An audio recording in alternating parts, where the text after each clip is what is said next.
예, 들으신 것처럼 조금 전 이재명 정부의 첫 종합 공급 대책이 막 발표됐습니다. 수도권 주택 공급을 대폭 늘리고 시점 역시 더 앞당기겠다는 게 골자인데요. 관련해서 국토부에 나가 있는 취재 기자 연결해서 자세한 내용 들어보겠습니다. 곽준영 기자. 네, 조금 전 공공부문을 중심으로 한 새 정부 첫 주택 공급 대책이 발표됐습니다. 정부는 2030년까지 5년간 수도권에 총 135만 호 이상의 주택을 공급하기로 했는데요. 인허가가 아닌 착공 물량 기준입니다. 세부 방안은 공공택지 공급 확대와 조기화, 노후시설 유유부지 재정비, 도심지 주택 공급, 그리고 민간 공급 여건 개선 등 5개로 나눴습니다. 우선 그동안 땅 장사 비판을 잃었던 LH가 민간 대신 직접 시행하는 방식으로 37.2만 호에 대한 공공택지를 공급하고 사업 속도도 앞당깁니다. 도심에서 노후화된 주택이나 공공시설, 학교용지, 유휴부지 등을 재정비해 3.8만 호를 더하기로 했는데요. 사업 속도를 높이기 위한 특별법 제정도 예고했습니다. 정부는 도심지 주택 정비 사업도 적극 추진한다는 방침인데요.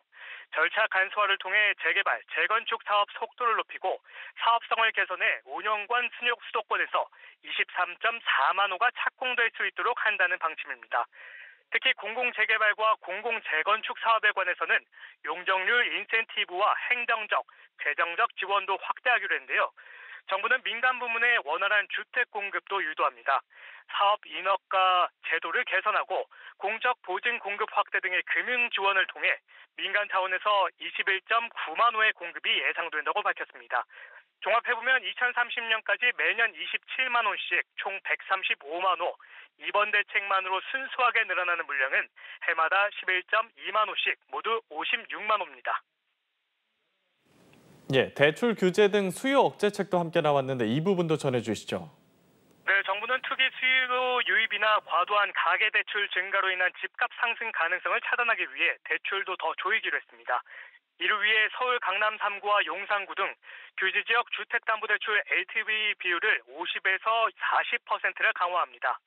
비규제 지역은 현행 LTV 70%가 그대로 유지됩니다. 뿐만 아니라 전세대출도 더 조이기로 했는데요.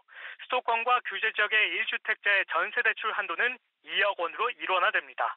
여기에 주택매매나 임대사업자의 대출은 LTV 0%가 적용되는데요. 한마디로 사업 시 필요한 자금은 앞으로 은행에서 대출을 한 푼도 받을 수 없다는 얘기고 시점은 당장 내일부터입니다. 부동산 시장 거래 질서를 확립하기 위한 방안도 짚어주시죠. 네, 정부는 기획부동산이나 허위 매물 같은 부동산 범죄에 적극 대응할 수 있도록 전담 조직을 신설한다는 계획인데요. 국토부와 금융위, 국세청, 경찰청, 금감원 등이 참여해 조사와 수사를 진행할 수 있도록 하겠다는 겁니다. 또 주택 매매 계약 신고 관리를 강화하고 불법 의심 사례 세무 조사도 보다 더 강력하게 실시하겠다는 입장인데요. 투기 우려가 있는 곳은 시군구 일부 지역이라도 국토부 장관이 직접 토지거래 허가 구역을 지정할 수 있도록 하는 방안도 내놨습니다.